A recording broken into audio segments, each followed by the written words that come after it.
Efendim herkese merhaba. Bugün size acayip güzel ve bir o kadar da lezzetli bir içli köfte yapacağım. İster kızartmalık, ister haşlamalık yapabilirsiniz. Siz hangisini istersiniz arkadaşlar? Haşlama. Kızartma. Tamam, haşlama yapıyoruz. Şimdi haşlama içli köfte ile kızartma içli köfte arasında çok temel birkaç tane fark var ve bu tarif yöreden yöreye farklılık gösterebilir. Yani Elazığ'da farklı yapılır, Kahramanmaraş'ta farklı yapılır, Urfa'da farklı yapılır, evden eve bile farklı yapılır. Bu işin kolay yolunu size göstermek için buradayım. Çok net tutan bir tarifim var ve bu tarifte bana Boschmann mutfak makinesi yardımcı olacak. İnanır mısınız? Bütün yoğurma işlemini bizim için yapıyor bu arkadaş. Boschmann mutfak makinesinin karıştırma haznesinin içerisine ince bulguru ekleyerek işe başlıyoruz. İrmik ekliyoruz. 2-3 kaşık kadar tuz ve 1 kaşık kadar da toz kimyon. Buradaki her şeyi şöyle güzelce bir karıştırıyorum. Arkada kettle'da önceden kaynattığım ama şu anda fokur fokur olmayan bir su var. Bu sudan 2,5 bardak kadar ölçekliyorum. Normalde bunu haşlamak için, şişirmek için daha çok suya ihtiyacımız var. Hepsini bir anda koymayacağım. Peyderpey koyacağım. Şöyle güzelce bir karıştırdım bunu ve bu arkadaşı köşede yaklaşık 5 dakika kadar her şeyi iyice içerisine çeksin. İrmikli bulgur birazcık şişsin diye bırakıyorum. İç harcımı hazırlayabilirim. Genişçe bir tava, ocağın üstünde altını yaktım. 4-5 kaşık kadar zeytinyağı ekliyorum. Arkasından incecik doğranmış soğan. Soğanlar yumuşadıktan sonra hafif tuz, birazcık karabiber, bir tur daha çeviriyoruz. Kıymayı da ekliyorum ve kıyma rengini döndürene kadar yavaş yavaş çevirmeye başlıyorum. Gideceğim, geleceğim, karıştıracağım. Ondan sonra bu iş tamam. Yaklaşık 5 dakika kadar burada bekledik ve bunun içindeki her şey güzelce şişti. Bu arkadaşı yerine transfer ediyorum.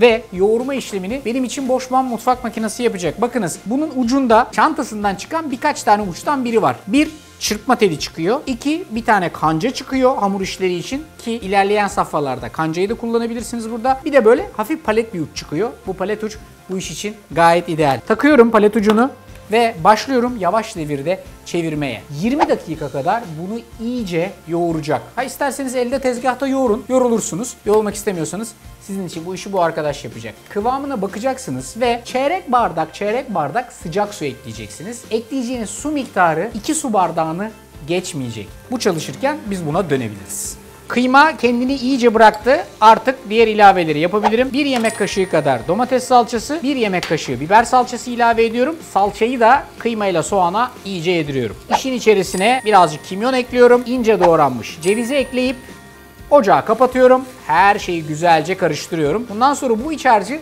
birazcık soğutmak lazım. Bakın iç harcınıza. Eğer cevizi de ekledikten sonra birazcık gözünüze kuru geliyorsa bu iç harç hafiften nemli olmalı. Birkaç kaşık kadar daha zeytinyağı ekleyebilirsiniz. Çünkü içi ne kadar yağlı, ne kadar lezzetli olursa o kadar doğru bir kıvam elde etmiş oluruz. Her şeyi güzelce karıştırıyoruz. Bir tabağa çıkartıp harcımızı birazcık soğutuyoruz. Gelelim buraya. Yavaş yavaş birleşiyor. MAM mutfak makinesi bunu yoğururken her şeyi bir arada tutsun diye yarım su bardak kadar su ekledim. Karıştırmaya devam ediyor. Devri bir tık daha arttırdım ve bunun başında bekliyorum. Yorulmuyorum. Benim için o yapıyor her şeyi. Göreceksiniz zaten. İnce bulgurlar eklediğiniz suyla ve yoğurmayla beraber şişecek. Güzel, yekpare bir kıvam alacak. Fazla su koyarsanız cıvıklaşır. Geri dönmek çok zor olur.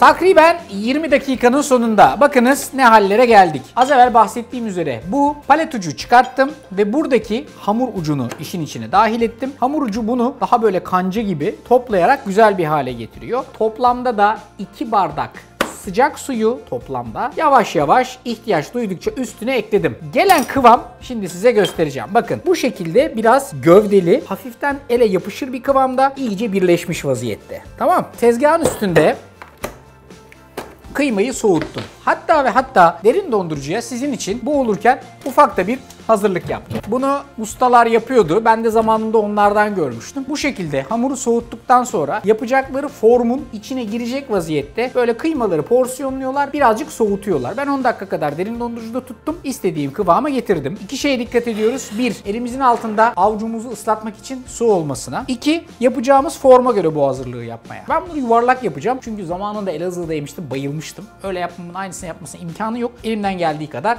burada sizin için küçük bir hazırlık yapıyorum. Avucumu ıslattım. Bir parça şurada gördüğünüz harçtan alıyorum. Bakın avucumun içerisinde bunu böyle düzlüyorum. Sonra buradaki hazırladığınız kıymalı topu içerisine alın. Muntazam bir vaziyette bu arkadaşı kapatın. Yıllar evvel bizim restorana bu işin çok büyük ustası bir ustamız gelmişti. Ben de o sırada deniyordum. Baktı benim denediğimi beğenmedi. Ben dedi gireyim sana yapayım dedi. Göz kararı yaptı. İnanılmazdı. Gerçekten makine gibi otomatik eliyle yaptı. Bizim mutfaktaki arkadaşlara dedim ki aynısını yapabilen olursa ikramiye vereceğim.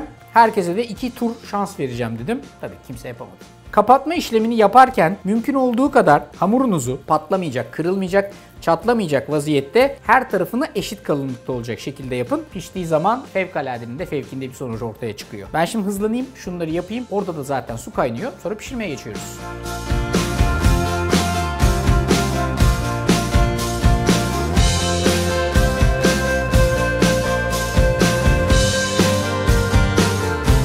Efendim küçük bir uğraştan ve birazcık da eş dost desteğinden sonra ortaya çıkan eser bu. Aslında yaptığımız iç harç ve hamurla bunun yaklaşık 3-4 katı fazlalıkta içli köfteler hazırlayabilirsiniz. Suyumuz kaynıyor. Birazcık tuz atıyoruz.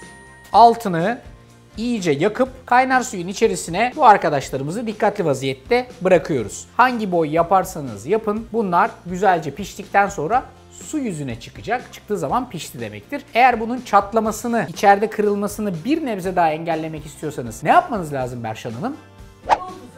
Suyun içine limon tuzu atacaksınız. İlk etapta benim için bu kadar yeter. Diğer taraftan da şöyle bir tavanın içerisine yağ koyacağım.